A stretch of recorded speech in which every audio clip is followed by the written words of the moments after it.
I have been interested in stone sites in the Hudson Valley area and really throughout the Northeast for many, many years. And I started looking for astronomical alignments, things that would set this apart from a colonist just making a pile of stones clearing their field.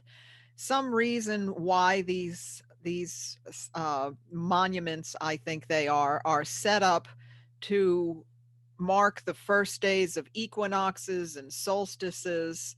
Um, I'm going to start the program with about 10 minutes of sites around the world, mostly around our country, that illustrate how ancient peoples everywhere marked the passing of the sun, the moon, the stars. It was very important to them for survival, ceremonial purposes. So I'm going to go a little quickly the first 10 minutes. Since this is recorded, you can go back and look at these sites in more detail, and there's plenty of information on them. But I need to establish, in quite strong terms, how basically everyone did this. Ancient peoples did this all the time. And probably it's not advancing. Okay, hang on. There we go. Oh, had me worried there for a moment. Obviously, the most popular, famous site in the world is probably Stonehenge in England. For thousands of years, people gathered there, and they still do. I think you have to win a lottery to be able to go watch summer solstice sunrise, which is quite spectacular here. Um, we have some amazing sights in this country. This is spring equinox coming through these windows of Casa Rinconada in Chaco Canyon, probably built around 1000 AD. And these kivas and buildings had roofs on them. So you can imagine sitting in the dark and on equinox morning, having this sunlight come streaming through. Must have been magical. This is a fabulous site, not built in stone, but built with earth mounds. The Hopewell culture probably constructed this around 100 BC to AD 500. It's a massive octagon and circle, part of a huge complex, and this has very precise lunar alignments. And I remember hearing one Native American saying, we always used to mark things by the passage of the moon. That was important to them. This site still exists in some way. I was there 2 years ago. You can see the mounds here and everything, but if you look carefully, if you see this area of flat grass and then there's sand here, that's a sand trap, and this has been turned into a golf course. I kind of equate this to putting a basketball court in the middle of the Vatican. At least this site has been preserved in part, but they just put this golf course right in the middle of it. That's how we treat ancient monuments in this country. And where is that? That's in Ohio, Newark, Ohio. Thank you. Sorry, Yeah. I don't. Okay, yes, the Hopewell culture out in Newark, Ohio. This is a Squire and Davis rendering of the site. You can see here's the giant octagon where the golf course is now. Most of this is all gone. The circle still exists. But if you're interested in the archaeoastronomy or just the architecture, the building of ancient peoples in America, look up Squire and Davis did a series of fabulous drawings like this, and it's in a book. You can get the reprint of the Smithsonian book on that. So I want to show you what this part looks like today. It was 20 acres. It is now this small bit of field is all that's left because they put a gas company in. Behind this tree line is a lane highway, obliterating the rest of it. And if you can see the title of the road here, they dare to call it Modern Way. And yes, this is the modern way, obliterate ancient native culture. It's really, you can, the look on my face says it all. This is probably the most important slide you'll see today. It is for our area in New York area, Hudson Valley area. If you were to be standing here and were to look to the northeast, summer solstice sunrise would rise about here. And what a lot of people know, I was actually talking to a brain surgeon, a real brain surgeon a couple of weeks ago, and he didn't realize that winter solstice sunset is the exact opposite direction of summer solstice sunrise. And the same with winter solstice sunrise, the exact opposite is summer solstice sunset. And equinox, both spring and fall, are in the same direction, due east and west. And these are the northern and southern moon sets, which gets a little trickier. But if you go to a site and you say, you know, I wonder if this has anything to do with, you know, a calendar site, keeping track of the sunrises at the important dates of the solstices and equinox. Remember this, and you know, of course, have a compass and see if it lines up.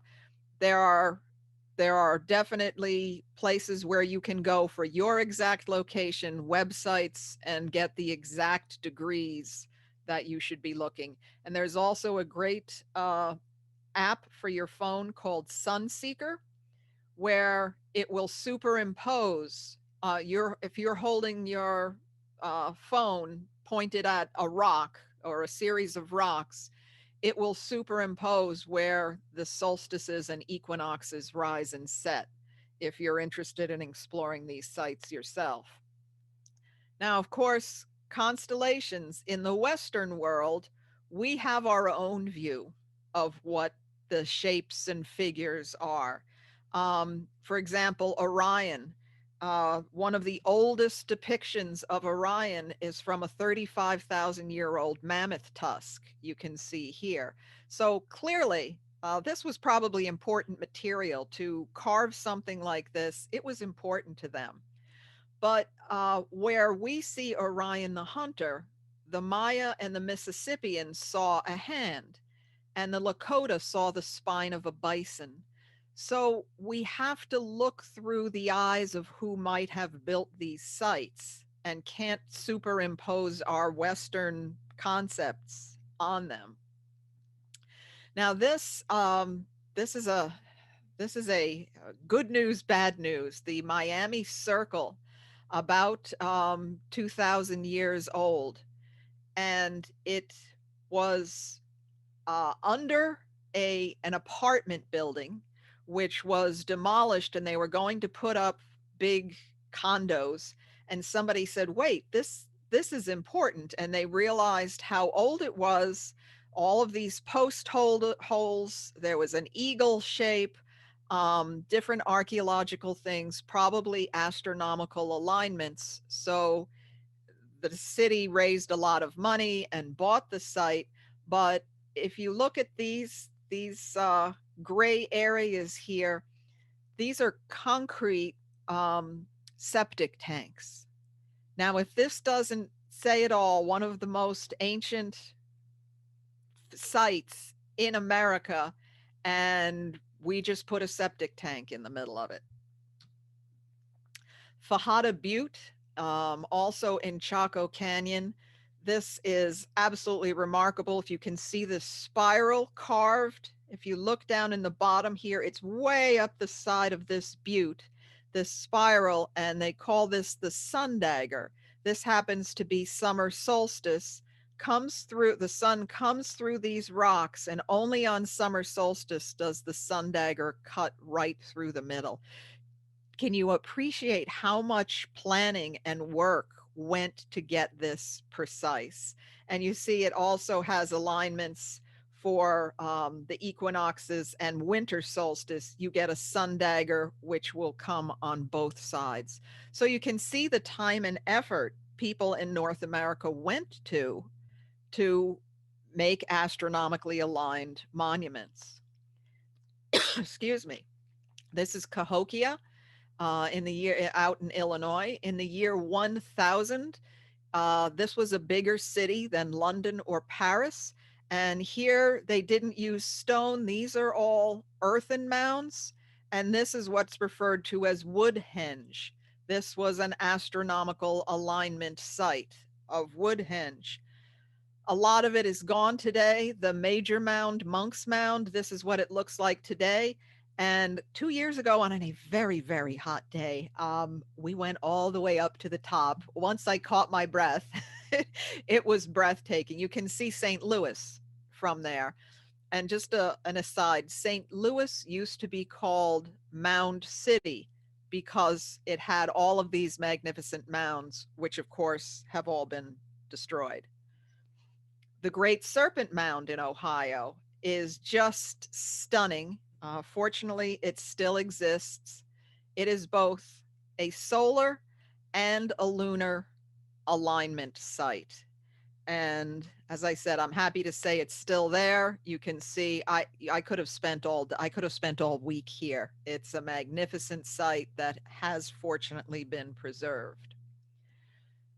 Closer to home, America's Stonehenge. You may have seen something about this there's been some shows on it.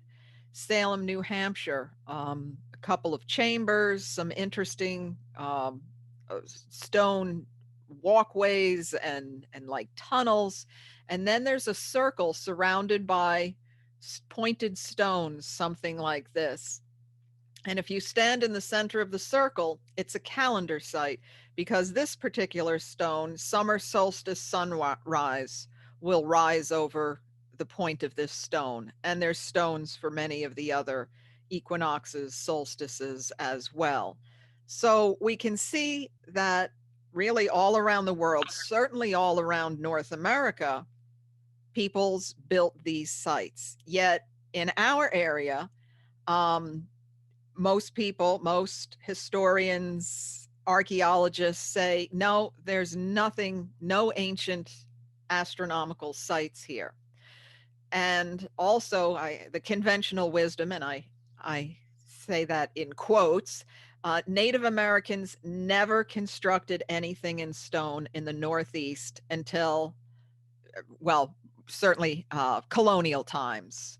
Not till the colonists came, supposedly did Native Americans build anything in stone, which I dispute. And this letter also disputes this. This is a letter written in 1654, where this man is saying, I hear report of a stone wall and a strong fort in it, made all of stone, discovered near Pequot. Well, the site this man is talking about is Gunjiwamp. If you ever get a chance, you want to visit this site. Stone walls such as this definitely looks like a Manitou stone. This is north-south orientation.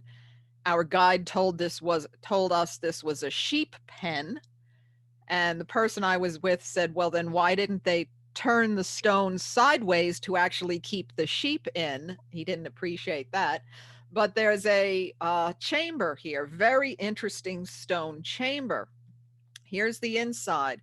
Only on equinox does a shaft of light come in, and I'll show you James Whittall's diagram. A shaft of light comes in, there's this tiny little antechamber.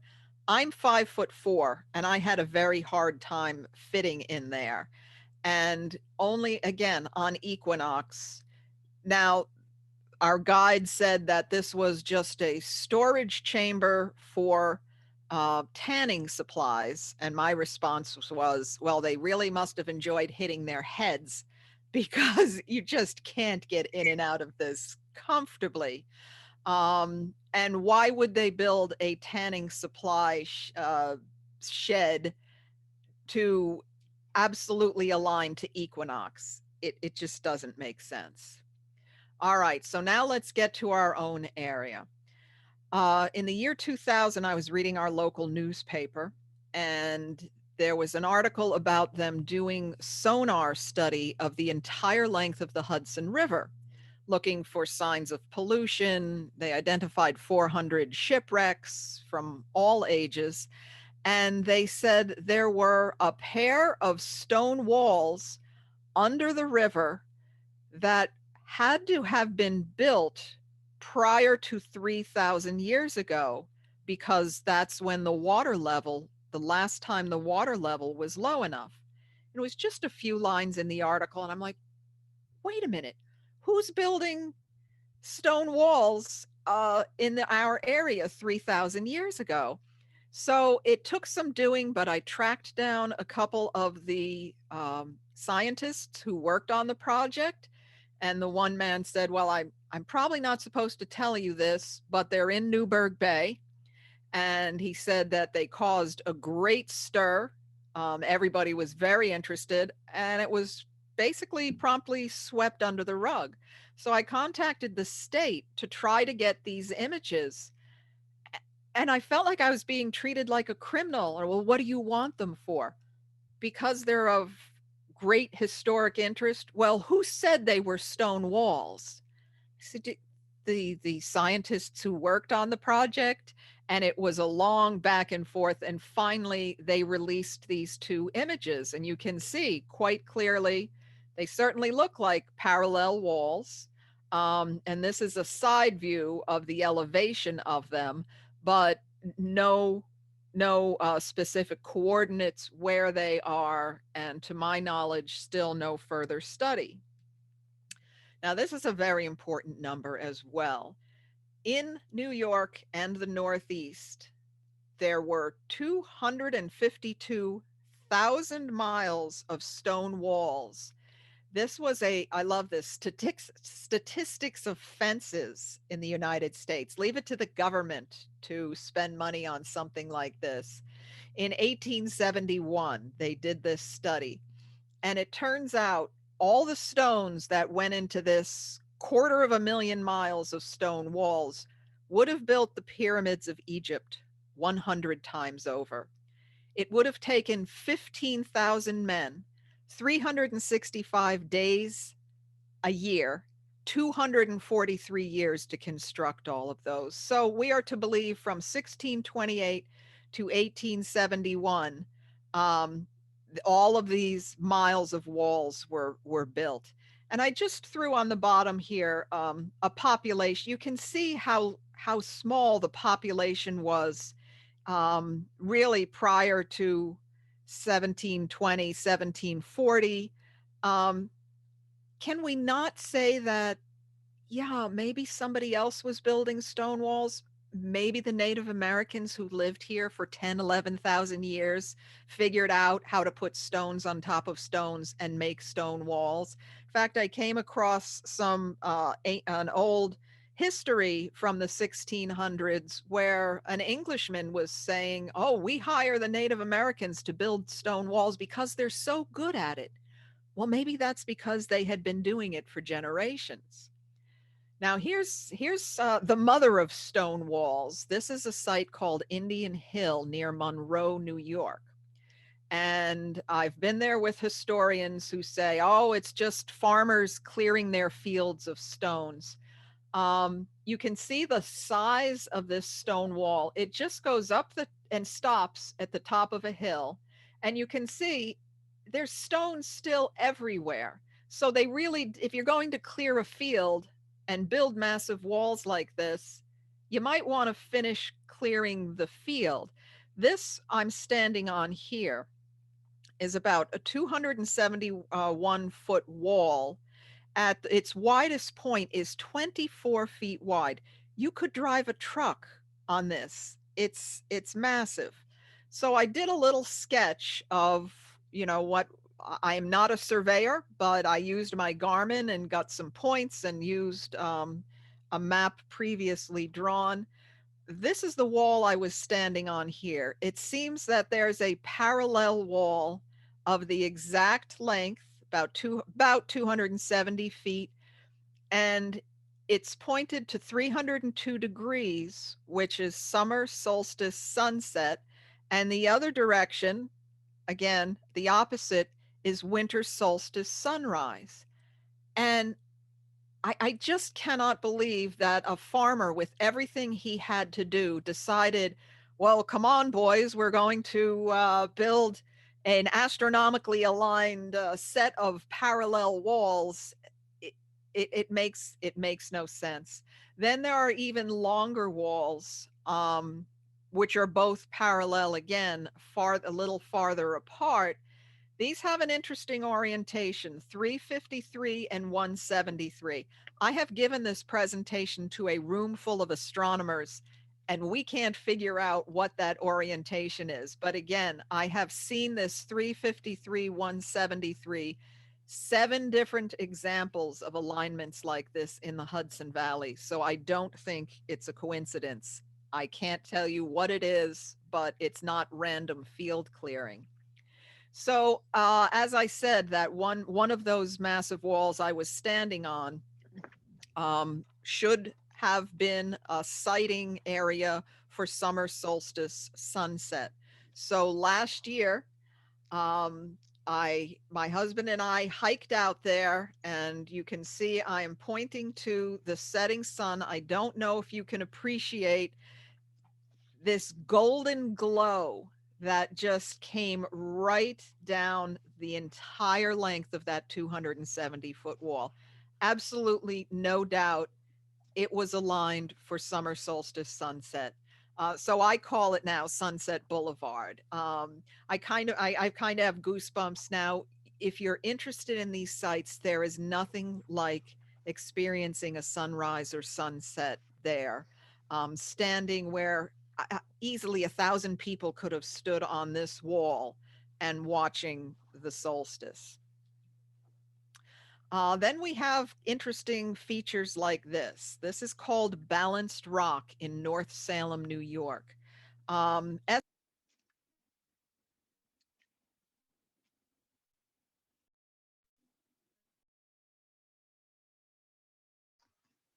muted yourself.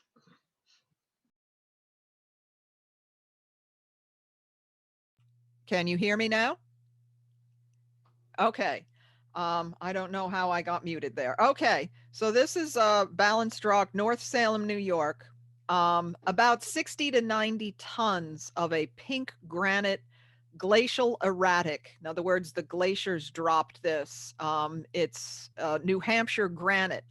But the interesting thing is it is perfectly balanced on, these are limestone, which certainly look to me like they have been carved limestone supports. For many years, the local historical society here said, oh, it's just a freak of nature. The glacier went by and happened to drop them. Limestone does not look like this in nature. Limestone looks like big blocky chunks. They finally admitted, yes, this looks man-made. And also, to stick a pin further into this is a freak of nature, almost 90 miles due, why am I, hold on.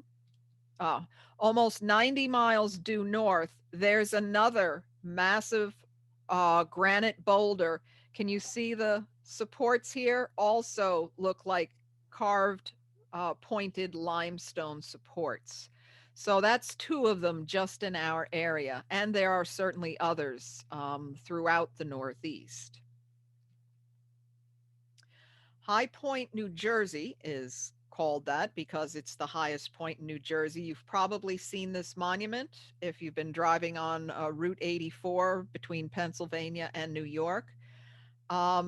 This is a war memorial, and I have heard from several sources that there used to be a fairly remarkable ancient stone site here, which was bulldozed to put in this monument. But High Point still has a couple of interesting features. This was a sketch drawn by surveyor Tom Brannan and Dr. Andy Smith. And this represents the 2 mountains there. I'll show you a picture in a minute. And there are 3 large boulders.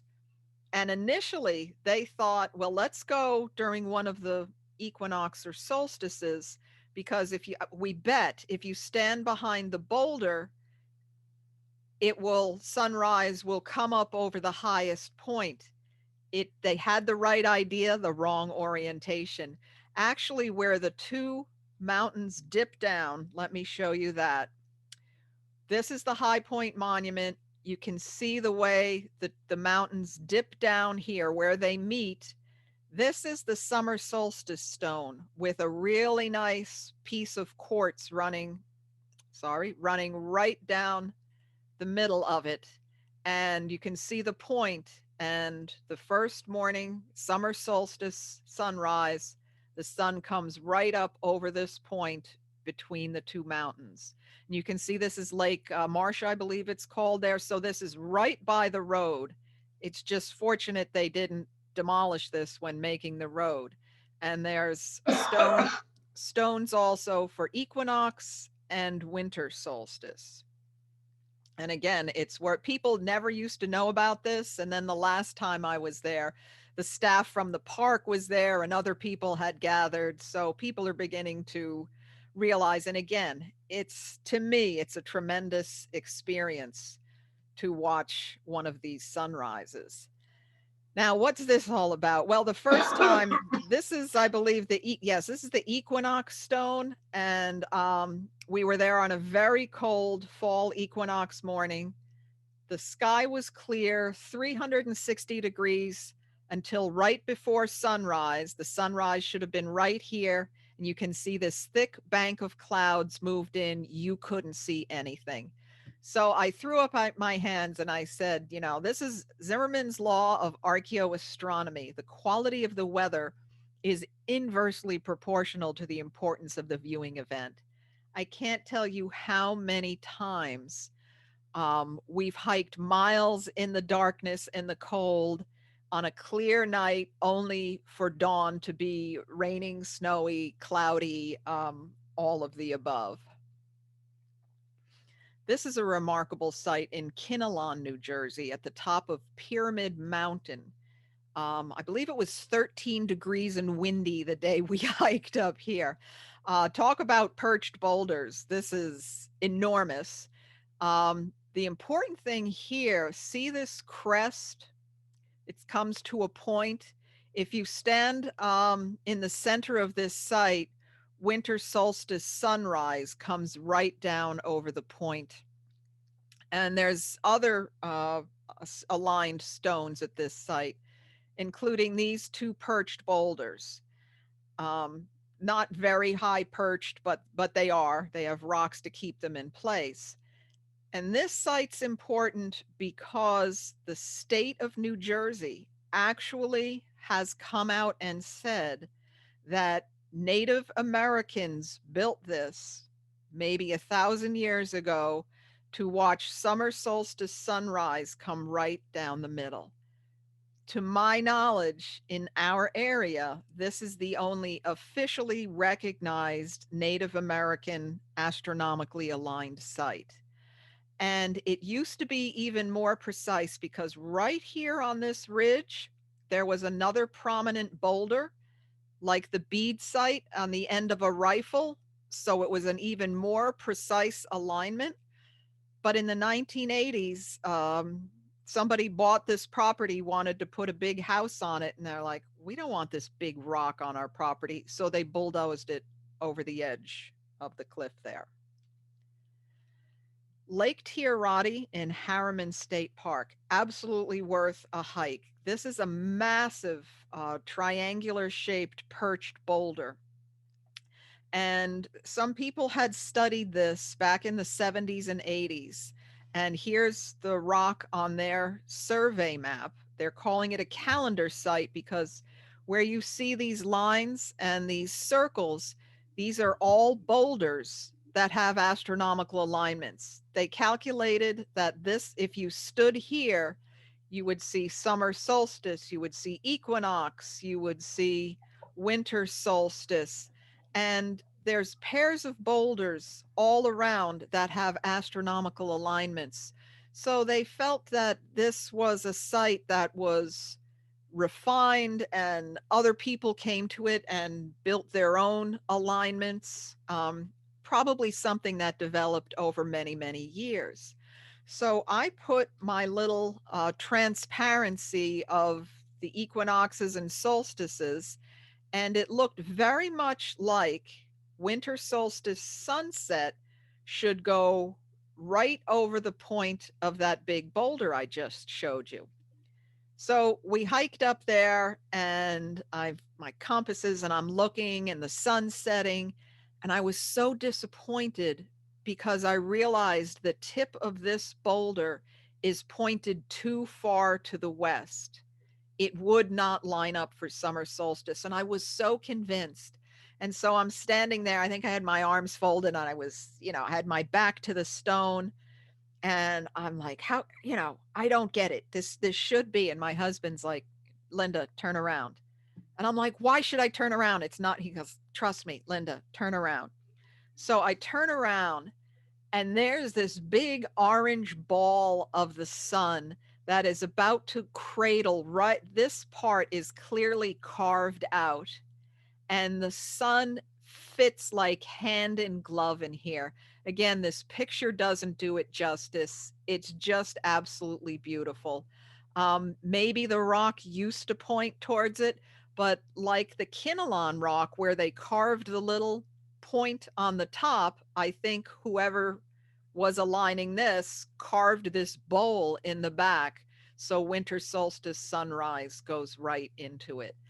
Um, I had identified another pair of boulders that I thought might be for equinox sunset.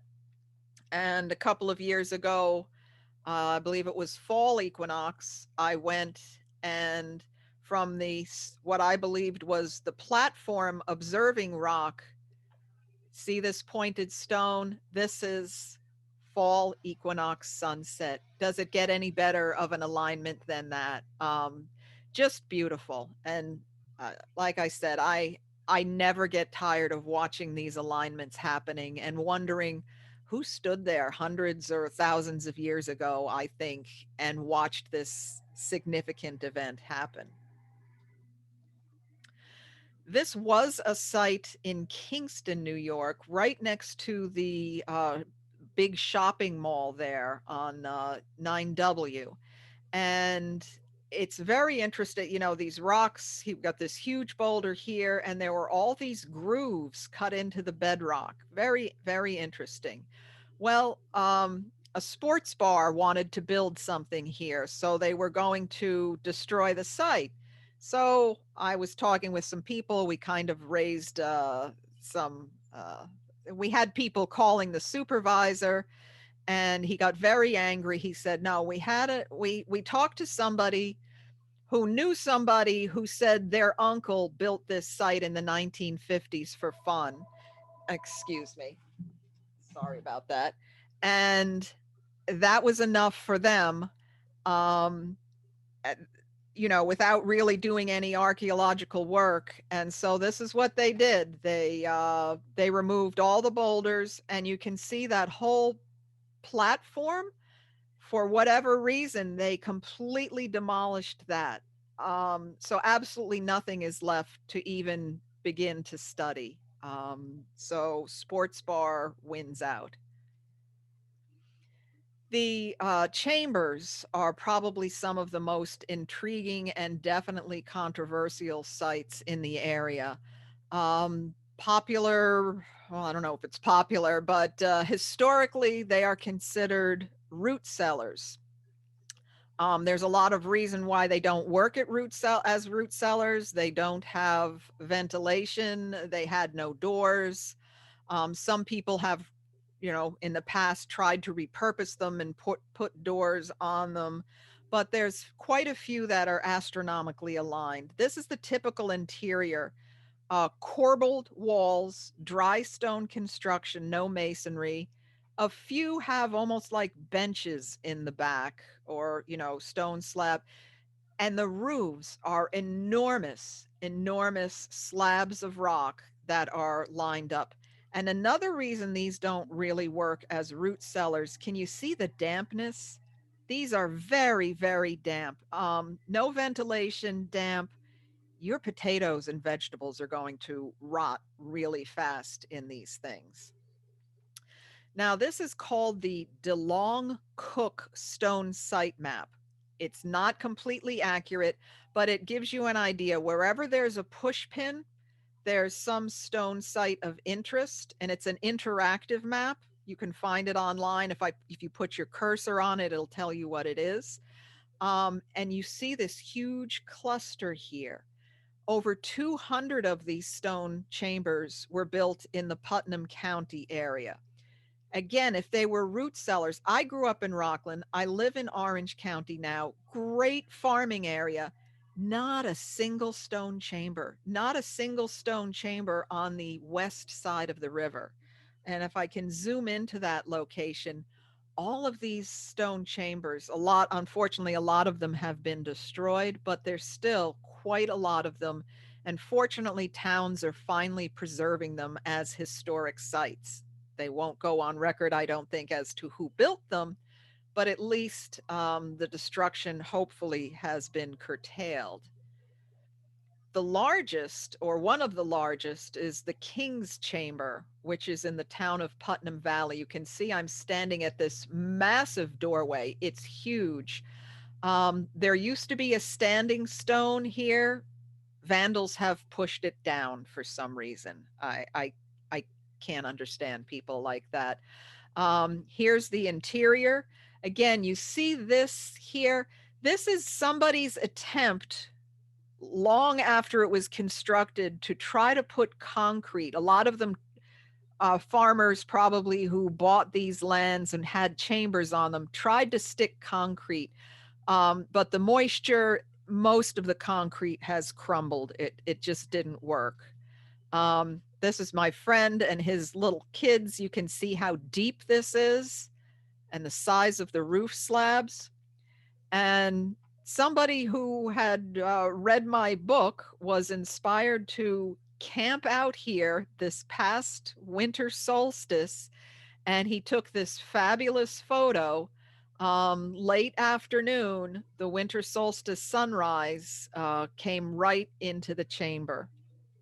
And you have to wonder if there would have been some special alignment if that standing stone was still standing. This is one of the finest examples of a winter solstice chamber. This is in Wangtown Road in the town of Kent. And this is a wonderful chamber. Again, we hiked here in the darkness, got here at dawn, and it is such a beautiful sight. Only on winter solstice does the sun come right in the doorway and illuminate the back wall. And obviously, this was not built on a whim. A farmer didn't make this as a root cellar and just happened to perfectly align it to winter solstice. And about 270 feet away, there is a smaller chamber. Unfortunately, you can see it's partially collapsed, but I have this 18 million candle power light that I can simulate sunrises and sunsets with. And pointing from the due east, you can see that on equinox, the back wall of this chamber would also illuminate. So within less than 100 yards of one another, you have two stone chambers that tell you winter solstice and the two equinoxes. So I don't think those were root cellars. All right, the last site I want to speak about. This was a sketch done in 1845. This is near Sloatsburg, New York. If you've gone down the New York State Thruway right before you cross into New Jersey or turn the corner towards Rockland, there's a rest stop there. And this site is located up on the hill behind that rest stop. Now, the important thing here is when this diagram was made way back in 1845, they called it a diagram of supposed prehistoric walls. So in 1845, the origins were unknown and they were considered to be prehistoric. Here's a much better version. This was done around 1980 by a couple of historic groups got together. And you can see it's kind of a confusing array.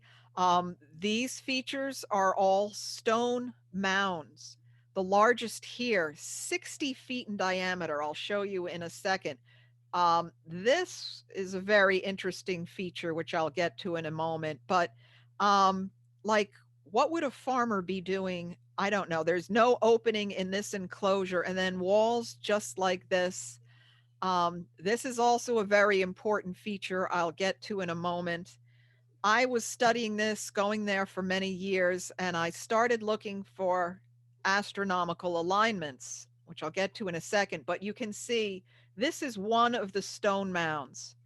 That takes an enormous amount of work, 45 to 60 feet in diameter to this height.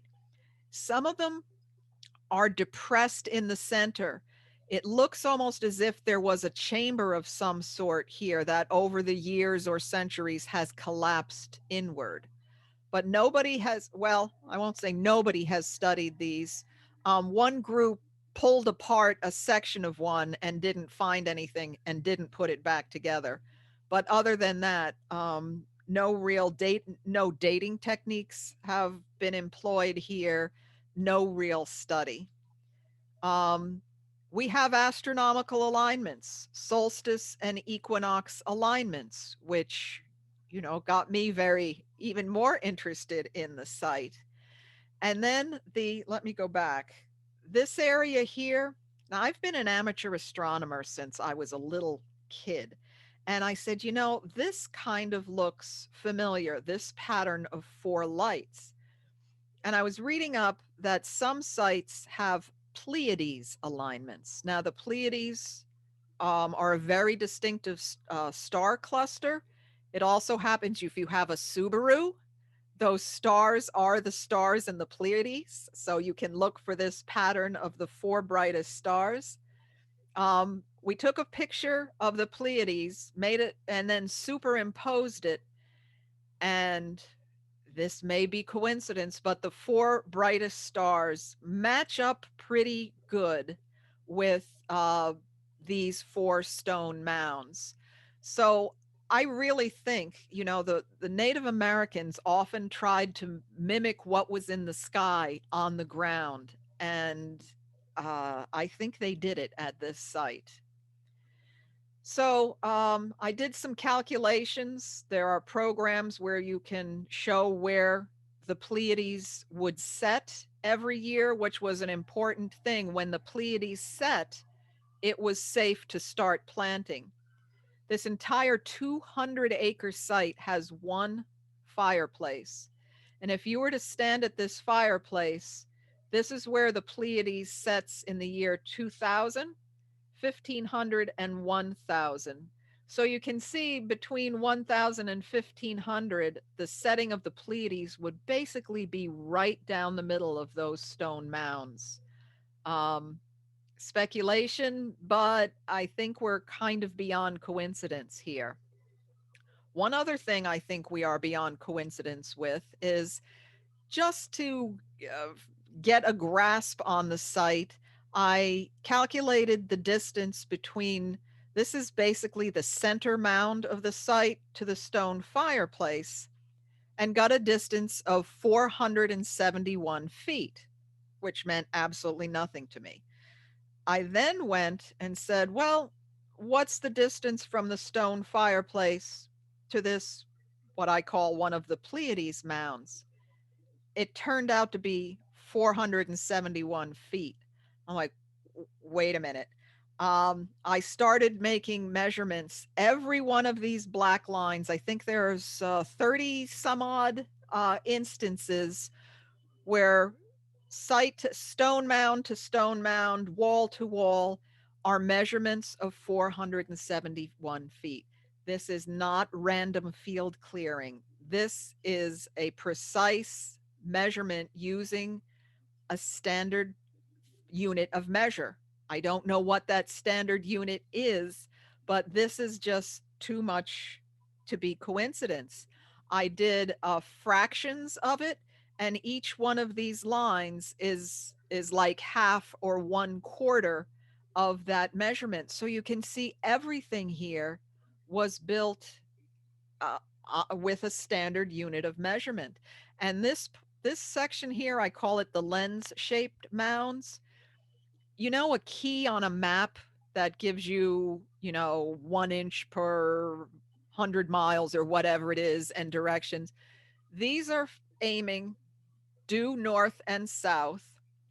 These two smaller mounds are exactly half of the larger mound, and everything here is constructed to give you what the units of measurement are.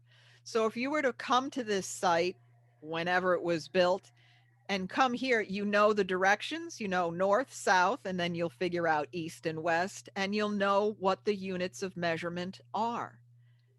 This, I think, is just a mathematically precise masterpiece by whoever built it, for astronomical reasons, for who knows what ceremonial reasons. Um, and I can't get anybody, I'm trying to get a geologist, I'm trying to get archaeologists here, and I just haven't been able to get anybody to really study this seriously. Oh, and here I went the opposite direction, doubled the measurements. So everything here, even the distance between the farthest points, these two lines are equidistant. So nothing random about the Ramapo Walls site. All right, just briefly, um, missing in archaeology, a couple of things. There was this British geologist, John Finch. You would probably be interested in this. He wrote a book on the Celtic antiquities of America. He thought that a lot of the things he was seeing, like the balance stone in North Salem, was of Celtic origin. And he's writing here that he had been informed about a stone circle near the town of Hudson that attracted notice because of the remarkable size of the stones and their position. It sounded something like it was a Stonehenge. So I contacted Columbia County Historical Society. They had never even heard of this. And the best we've been able to determine, that this stone circle used to be on Mount Marino, but when they put in these electrical lines, these large towers, the site was bulldozed.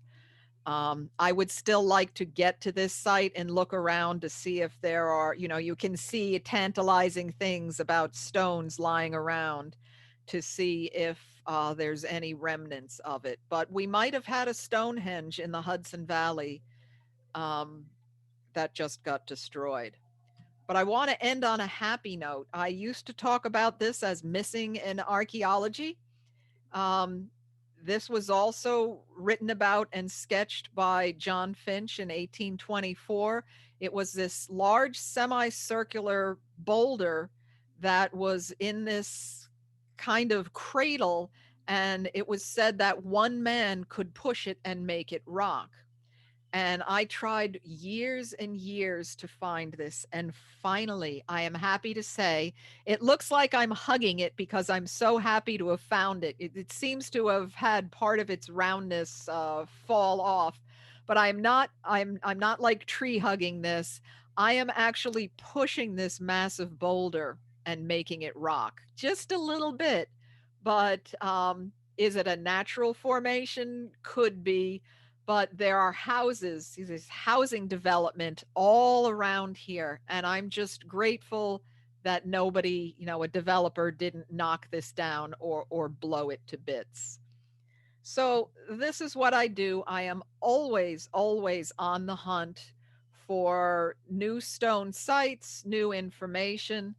Um, if there are hundreds of photos on my Facebook page, Mysterious Hudson Valley Stone Sites, my books on Amazon. You can get in touch with me via email and also through my website. I love talking about this, as you can see, And I love sharing stories about these, and I would love to hear about sites in your area.